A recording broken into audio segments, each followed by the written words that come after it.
JB, so good to see you. We have some really important topics today. 4 ways to address the cost of long-term care and medical expenses in retirement. According to Fidelity.com, the average 65-year-old couple will need nearly $315,000 for healthcare in retirement. That's not even including long-term care, which, as you and I know, 7 out of 10 people will need at some point, and Medicare doesn't cover long-term care. So let's talk through our options. First would be traditional long-term care insurance. What are the pros and cons? Thanks, Erin. Thanks for having me today. With the traditional long-term care insurance, there's the pros are the plans have changed a lot. Yeah. 25 years ago there were a couple dozen different companies. Rates comparatively were much lower, so the prices of the long-term care insurance, they've gotten more expensive and they've changed benefits. But even though it's more expensive, true long-term care insurance can really help protect against hundreds of thousands of dollars of expenses, just like any insurance. We all carry homeowners insurance. There's a much less likelihood that we're going to have a house fire than we're going to need to have long-term care in our lifetimes, but we all carry the homeowners insurance. The it's good that it covers a lot of those things, but you have to make sure that you have a good carrier that's not going to push back on you Hmm. and deny claims. I mean, that's something that's super important. But then also there are limitations. So if you have a plan and you say, well, I want to pick a plan that covers me for 3 years, average stay in a nursing home less than 3 years. If you exceed that, you better have a plan to pay the difference. So Right. there's pros and cons to it with long-term Right. care. All right. Our next option would be linked benefits. How does this work? I think a lot of people might not be familiar with this language, linked benefits.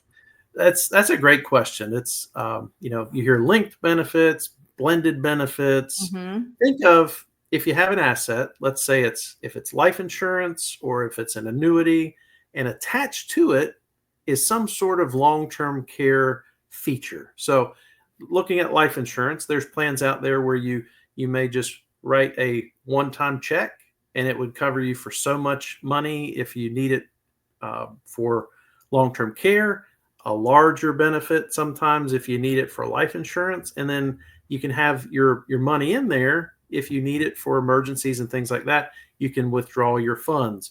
The way that it might work with an annuity is, let's say that someone says, well, I need to make sure that I have an income supplement. So if whatever plan they have starts paying out $20,000 a year of income and they need it for long-term care. Now, some of the carriers, it's nursing home only. Some of them, the ones that I like more, are the ones where it's activities of daily living based. Where if you can't do 2 activities of daily living, eating, bathing, dressing, transferring continence, toileting, things like that, or you have a cognitive impairment, if you can't do 2 of those, they'll double your payment. So if someone's receiving 20,000 a year of income, they'll double it to 40,000 a year of income.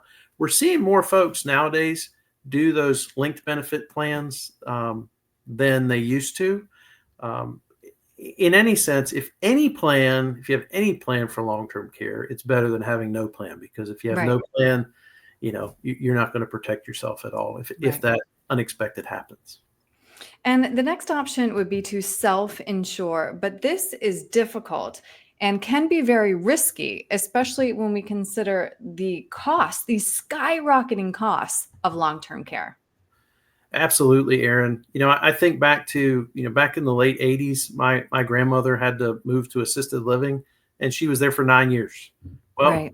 obviously the rates were much, much lower back then than they are today. So if someone wants to self-insure, what we don't know is we don't know if you're going to need to insure against 1 month of care or 20 years of care. So there's risks there. There's also risks if you don't reallocate some of your assets that you have earmarked to protect against long-term care. If folks leave it all just sitting in cash, not earning enough interest, it's not going to Yeah. grow enough. Right. If it's all in the market and you need to start withdrawing it, well, if the market's up, you're in great shape. But if the market's in a downturn like we've had in years past, then you have less assets to protect against. So Mhm. self-insuring there can be some inherent risks with just self-insuring, but it is Right. an option if you have enough assets to do it.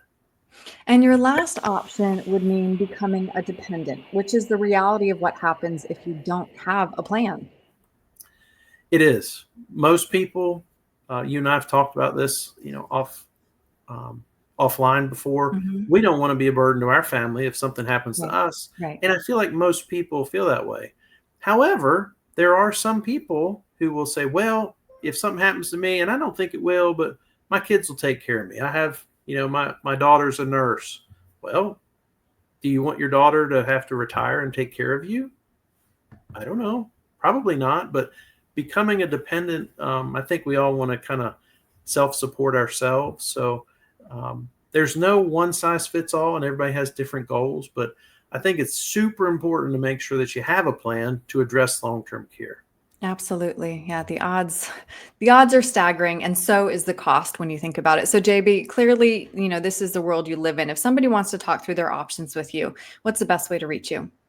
The best way to reach us, you can reach us online at beckettfinancialgroup.com, or you can give us a call at 803-939-4848, and we can have a chat.